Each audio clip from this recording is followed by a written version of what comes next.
So the newest episode for Solo Leveling was an absolute blast, and that was actually kind of a masterpiece if it didn't have some just normal, let's say, lazy drawing parts in the anime, the panels, some of the panels. But what actually makes the episode pretty amazing is the fact that they actually went on and did something that none of us expected it to happen, and that was how they actually changed some of the stuff in the anime compared to Manhwa, to the webtoon, and they went ahead and made one of the greatest fights we had so far, alongside Sawano doing what he does best. But I never expected it to be so amazing, considering the last episode and some of the fights we had that were amazing too. But this was, let's say, the cherry on the top.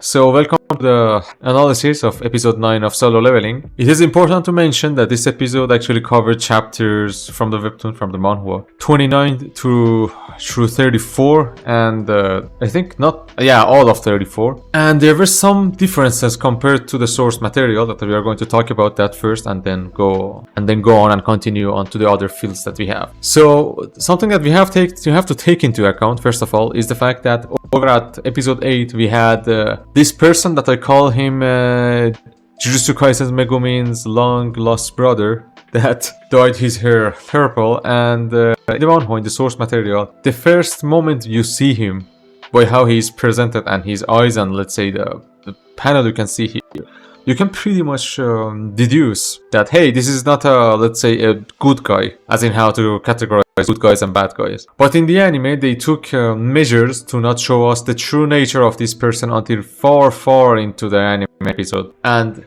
even after he was killing them, not before the conversation he has with Sung Jin-woo, that he actually reveals that he enjoys killing people, and that's the reason he has accepted such a low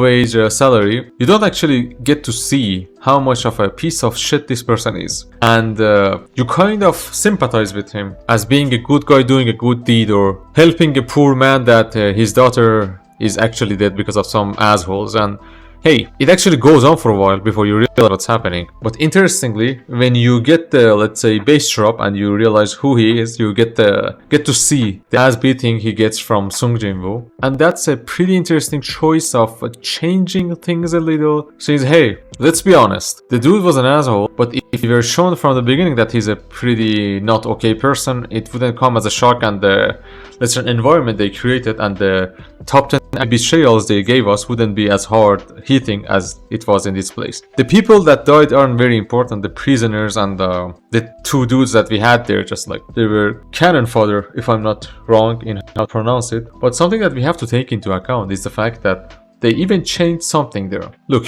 in the manhwa, in the webtoon, in the novels, it is stated that one of those people was the one that actually did the bad things to the daughter of the man that came and asked Megumi's brother to off them. And they changed it to 3 of them. The 3 of them did the bad deed, and they are bad people that just got what they deserve. Here's something that disappointed me a little, and that's the fact that they did this change and went on and didn't do what happened in the manhwa. So in the manhwa, when the whole thing is finished and Megumi's long lost brother is killed by Sung Jin-woo, by Daddy Jin-woo, he asks the lady in orange, the lady with orange hair and let's say shanks, because he has lost an arm, to, hey, you guys just leave, I'm gonna go beat the boss dungeon.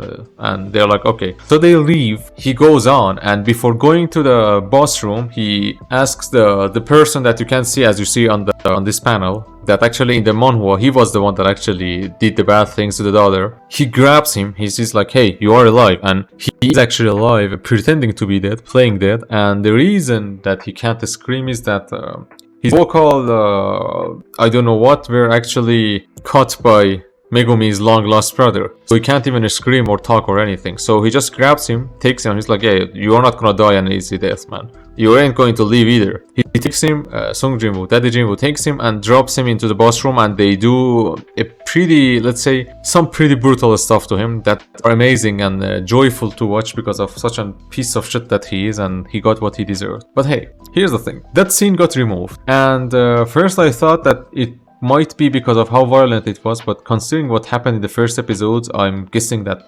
shouldn't be the case because we got much more gorish stuff than in the source material. That shouldn't be the reason. But I thought about it, and maybe, just maybe, the reason that this happened is because our friend here, or let's say our friends at Avon Pictures, didn't really have the screen time to add that scene in, or they actually decided to show it next episode as a what happened sort of thing to us. That could be the case for all we know, but yeah, that's not easy to deduce. We can see in the next episode. There isn't much justification for them just removing it. It could be just, yeah, we don't like that scene too. I don't know. I really don't know. On the side of character development, we don't really get much because too soon in the story, and we're just getting the bases laid, and most of the, let's say, heavy hitters aren't even in the story right now. And do remember, the reason that this anime is so hyped and so amazing isn't because it's not Free and it's not Jujutsu Kaisen, it's not Attack on Titan, Shingeki no Kyojin, it's not Legend of the Galactic Heroes or Gingayo Densetsu, it's Solo Leveling and it's a power fantasy. So I'm not gonna bother you with, hey, yeah, this is such an important time for Sung Jin-woo and oh my fucking god, this is so amazing. Let's just wait for that later on in the next reviews I'm going to make. Next review probably are going to have my face more than anime footage. That would be easier to edit and easier to just publish it right on. And here's the thing. Something that was amazing was the fight sequences and the ability of the creative team to, let's say, deliver an episode that does a pretty amazing job at creating the atmosphere they needed to create in the places and times they needed to do that. Add the fact that many of the fight scenes we get, no, all of them we get here in this episode were pretty amazing and jarringly beautiful that I never expected to be such masterpiece here. We even had something like the Goku's in the Broly movie, like he was warming himself off, that some small brain people said that this is an homage to Akira Toriyama's passing, and oh boy, I did cry about it. That shit made me cry because I actually love Dragon Ball myself. Something a little fact you probably didn't know. They even made an edit out of it. I love the edit, but it's just me crying over. I can just put it on for you here. It was in the first.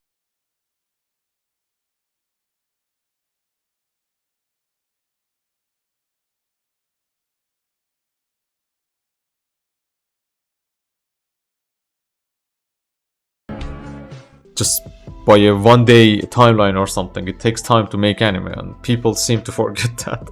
And that's pretty jarring considering what they say here. So, fight scenes amazing, Sawano was being amazing, and all in all, amazing episode. I do like what they are doing with the source material, changing it a little bit and making it much, let's say, much better than it was originally. So thank you very much for sticking by. I'll be on a trip for a week. I won't have access to my social media. I will have access to my YouTube and everything. If anything happens, I'm just gonna be probably by the sea, just making a short video, just talking to you guys or something. Yeah. So thank you very much for watching. Hope you have a good day, as we say in Farsi. Shabatun bakhair, ruztun bakhair.